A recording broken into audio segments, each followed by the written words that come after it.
Queridos, e a ressurreição de Cristo, ela repercute, ela produz efeitos, ela transforma a gente, ela faz brotar vida em nós. Não só uma concepção, mas uma produção de vida, que é isso que a gente cantou. E dentre essas produções de vida, desse agir de Deus em Cristo Jesus, ressuscitando dentre os mortos, indicando que há vitória sobre a nossa própria morte e que o caminho de Deus é um caminho de vida, sempre de vida. Uma das marcas centrais da vida, da nova vida produzida por Cristo em nós, é uma vida de liberdade. A liberdade é uma das marcas centrais da experiência cristã. E eu quero ler com vocês lá em Gálatas, capítulo 5, de 13 a 18. Diz assim: Irmãos, vocês foram chamados para a liberdade, mas não usem a liberdade para dar ocasião à vontade da carne. Ao contrário, sirvam uns aos outros mediante o amor.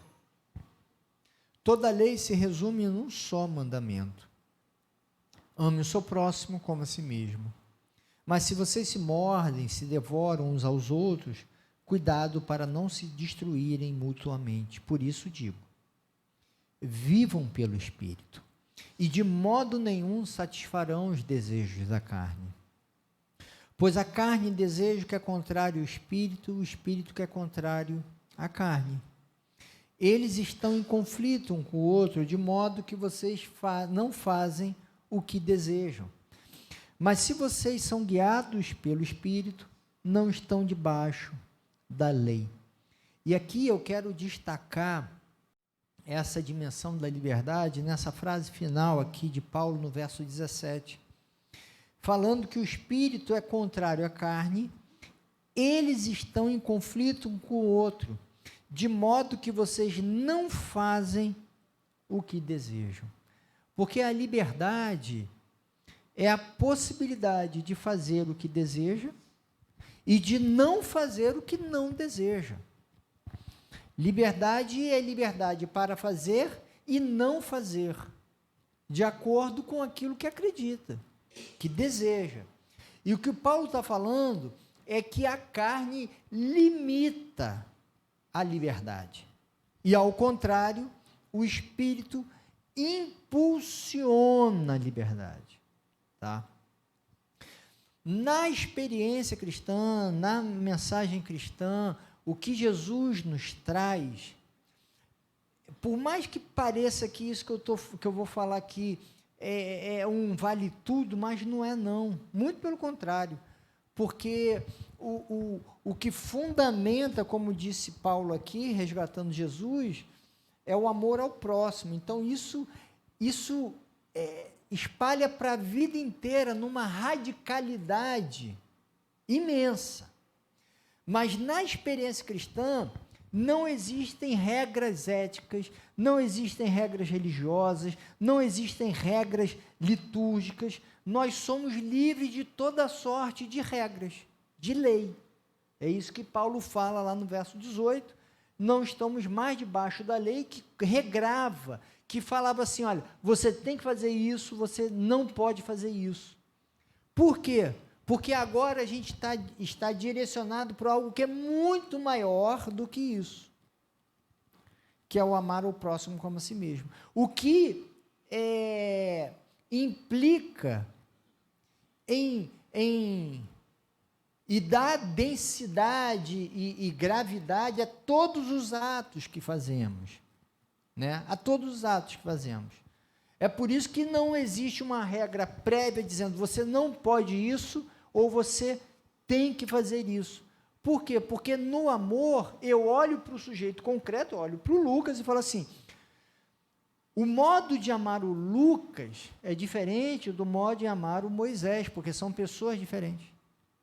O que faz bem ao Lucas pode ser diferente ao que faz bem ao Moisés. Então, não tem uma regra que caiba para os dois sempre. Não existe isso.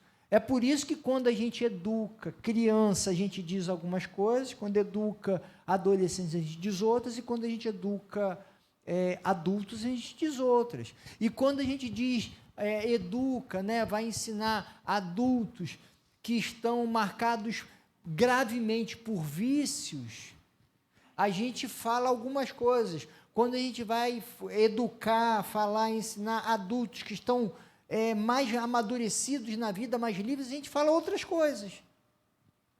Por exemplo, o que cabe para um não cabe para outro, o que cabe para o outro não cabe para um. Por quê? Porque as necessidades são outras. É por isso que quando a gente se encontra diante da lógica do amor, a gente vive essa novidade permanente, de olhar para a realidade concreta do grupo que a gente se envolve ou dos indivíduos com quem a gente se envolve. É por isso que não existe uma regra prévia, porque o que cabe para um não cabe para o outro. E o que é necessário para um não é necessário para o outro.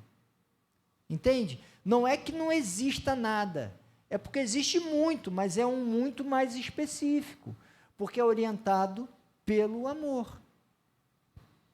Tá? E aí, essa liberdade cristã não é para eu fazer tudo que eu acho. Eu vou fazer, eu vou sair fazendo. Não! É liberdade para ser coerente. É liberdade para fazer o que deseja. É isso que Paulo está falando. Porque existe um conflito em nós. Um conflito entre a carne e o espírito. Quem tenta controlar os desejos da carne por regras, vira pessoas inflexíveis, duras, e não conseguem vencer. Porque a gente não vence os desejos com regras. Eu não posso isso, não posso aquilo, porque é proibido. Não. Eu venço a carne porque eu desejo outra vida. E porque eu desejo outra vida, eu deixo de fazer isso aqui. Entende que é essa coerência que precisa ter na gente. É uma construção de coerência e novos desejos. A liberdade para desenvolver o que eu acredito e seguir no que eu acredito. E para eu seguir no que eu acredito, Paulo coloca alguns passos aqui, né, que ele aponta. Mas o fundamental é que é liberdade para fazer a coerência, para fazer aquilo que eu acredito, que eu desejo. É disso que ele está falando, porque liberdade para fazer tudo. Eu sou livre para falar o que eu quiser, para fazer o que quiser. Isso não é liberdade, isso é desespero. Isso é expulsão de angústia. Isso é de gente que não está contendo a sua dor e joga. Não é dessa liberdade que ele está falando. É liberdade de quem pode se conter porque acredita que se conter é necessário. É liberdade para fazer isso porque acredita que fazer isso é necessário. Entende? É liberdade para fazer aquilo que se crê e que se acredita. E qual é o movimento que Paulo fala dessa construção de uma vida livre, que ele apresenta aqui? Ele fala o seguinte, olha, existe um conflito. A carne são desejos legítimos. Você vai ver depois a obra da carne, depois, vocês podem ler, são desejos legítimos. Está falando de dignidade, de cuidado de si, de alimentação, de sexo, de um monte de questões muito legítimas. Mas são desejos que se degeneram, que se corrompem, que ao invés desses desejos produzirem bem, produzem mal, porque dominam o sujeito. De tal forma que o sujeito já não tem mais liberdade para fazer o correto, porque esses desejos o dominam e o levam a fazer excessos que lhe prejudicam, né? Que lhe prejudicam. Aí os exemplos estão no campo da sexualidade, da glutonaria, das rixas, das confusões, das invejas. A base é boa, quer dizer, eu quero progredir na vida, que coisa boa. Mas aí se corrompe para virar competição, inveja, querer dar rasteira no outro, entende? Vai degenerando. O que é bom se degenera e tira a sua liberdade, porque você sabe muito bem que não existe liberdade quando você ouve de alguém que, olha, consegui isso. Aí você fala, que legal, mas por dentro você fala assim, poxa, era eu que era para conseguir. Nem consegue se alegrar direito com a felicidade do outro. Não tem nem liberdade para ficar feliz. Né? E fica rancoroso por tolices, enfim. A carne retira a liberdade. O espírito produz liberdade. E como é que há essa produção? Porque Paulo fala, olha, não adianta que você não vai conseguir uma vida livre por meio de regras. Você não vai conseguir. Eu sou livre e por isso eu não faço isso de jeito nenhum, porque é proibido, eu faço sempre isso porque é o certo. No livro de Gálatas aqui, nos outras partes, ele fala claramente, olha, isso não dá certo. Colossenses também ele diz, olha, quem acha que, olha, isso é proibido, não pode isso, não pode aquilo, isso tem até uma cara de piedade, um jeito de piedade, mas não tem valor nenhum para satisfação contra a carne. Não dá certo. Não é por proibição que a gente faz o certo. Não dá certo. Como é que a gente produz uma vida livre no Espírito? É vivendo pelo Espírito. O modo de construir uma vida livre é vivendo com Deus. É por isso que a liberdade se constrói por meio da boa convivência. Não é porque eu sei o que é o correto que eu vou fazer o correto. Se fosse assim, a gente não teria crentes odiosos. Todo mundo sabe que não é para odiar, mas vai ouvir o que a gente diz. Todo mundo sabe que a gente tem que amar todo mundo, mas vai olhar no espelho para ver se não tem preconceito em você, que hierarquiza pessoas. Né? Assim, e aí os exemplos são diversos. Pais que amam profundamente e são violentos. Você vai perguntar para qualquer pai, para qualquer mãe, você quer ser violento, estragar a vida do seu filho? De jeito nenhum. Mas na hora o filho faz um negócio, quando vê, já está... Entende? Tem um negócio que é maior. E não é porque sabe que faz o correto.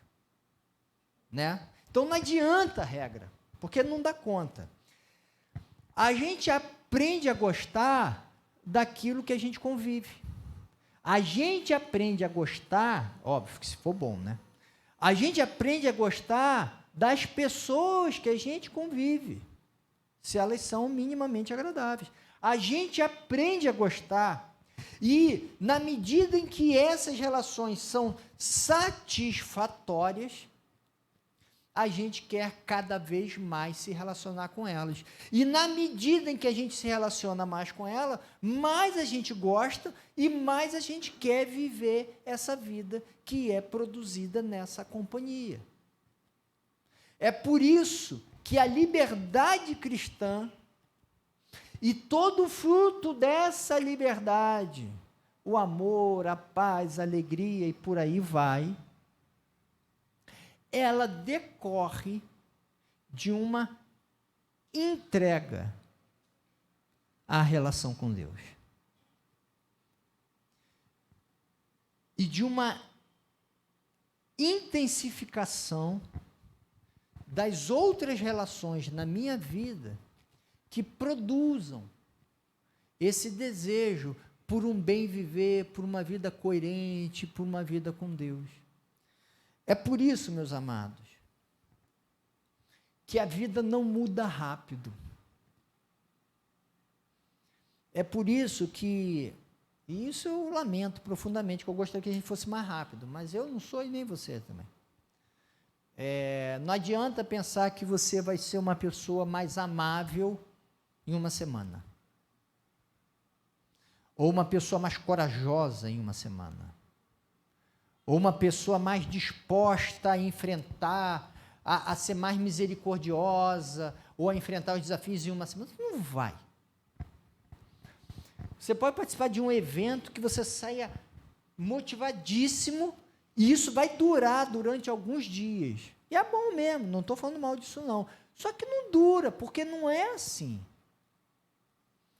A liberdade e os bons frutos dessa liberdade que o Espírito produz, vêm na vida daqueles que vivem com Deus.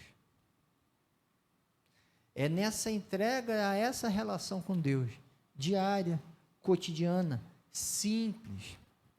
Eu não vou dizer banal, porque não é banal de sem importância, mas eu diria banal por ser corriqueira, nada do extraordinário, entende? Mas é aquela coisa do cotidiano, simples, habitual, é isso aí, habitual, de se entregar e de chegar e estou alegre e falar, poxa Deus, que legal essa alegria, Deus, que complicada essa minha tristeza, esse meu medo, como eu sou rancoroso, Deus, e a gente vai precisar, isso aí é um desafio da minha espiritualidade, entende?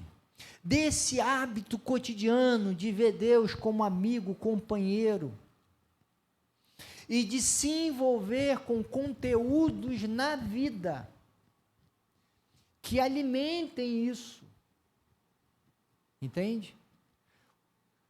Objetivos, sonhos, ações, leituras, se envolver com aquilo que você pretende ser, que você deseja ser, porque você não é livre como poderia ser, porque se você o fosse, você faria a dieta que você quer fazer. Se você fosse livre como você gostaria de ser, você faria atividade física, você aprenderia a língua que você está pensando, estudaria, seria mais legal, não daria aqueles foras bestas, daria alguns foras necessários, mas você não consegue. Você não é livre como você gostaria de ser. Só que vem, e a mensagem que Paulo traz é assim, vamos tentar ser? E isso se faz pela vivência com o Espírito. Vamos tentar ser?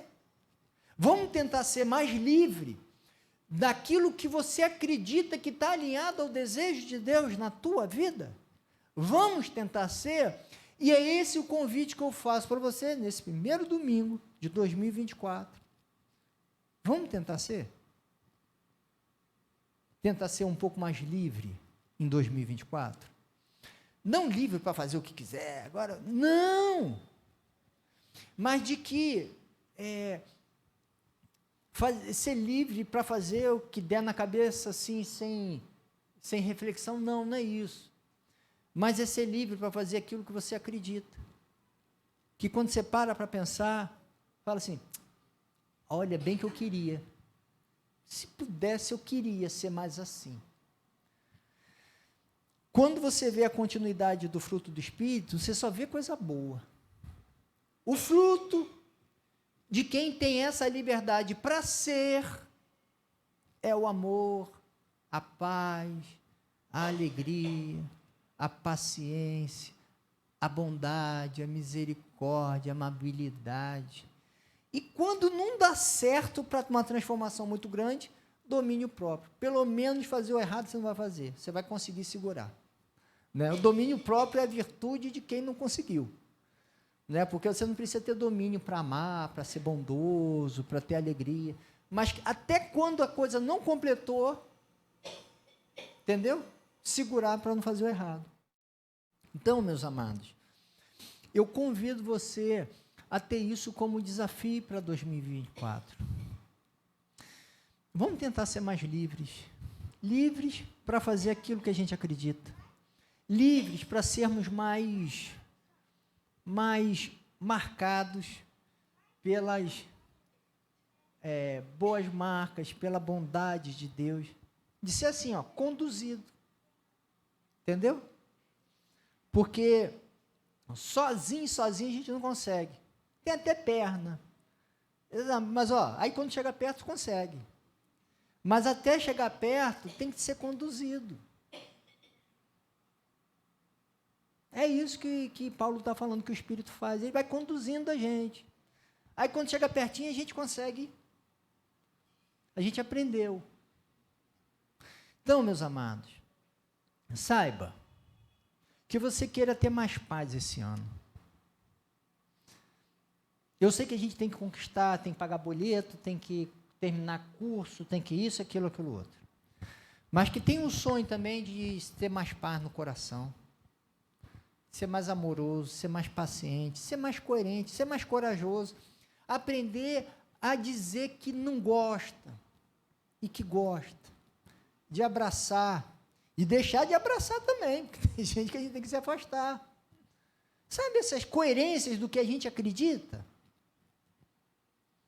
Que a gente sonhe com isso, que a gente deseje isso, porque não tem idade, tá? Todo mundo precisa ser mais livre, todo mundo.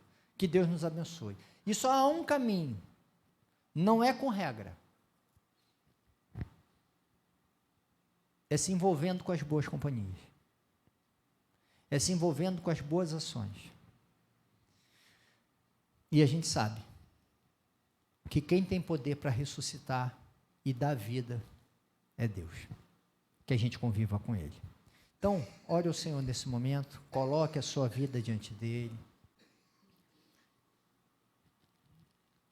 E fale das suas prisões e seus desejos de liberdade necessários.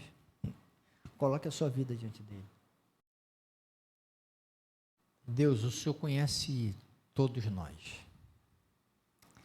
A nossa convicção de fé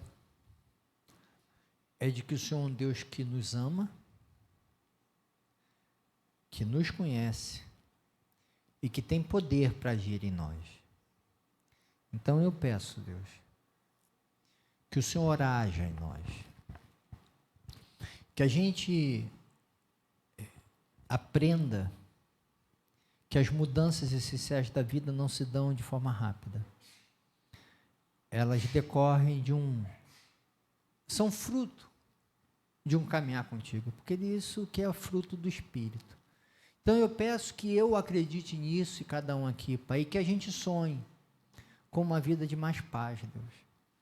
Como a gente precisa de paz, de amor, de alegria, de braços dados, de bons amigos, de coragem para assumir o que somos e que cremos. Como precisamos, Pai, amar os outros e ajudar os outros nas suas dores. Como precisamos de coragem para assumir as nossas dores também e buscar as ajudas necessárias, Deus. Eu peço, Deus, que esse ano seja um ano de maior envolvimento contigo e transformação na vida. Eu peço que ninguém deixe de aproveitar o tempo que tem diante de si, essa preciosidade, e que saiba aproveitar para fazer marcas de convivência positivas e bonitas contigo e com os outros, Pai. Abençoe todos aqui, é o que eu te peço por Jesus, Deus. Amém, Pai. Amém. Que Deus nos abençoe, queridos.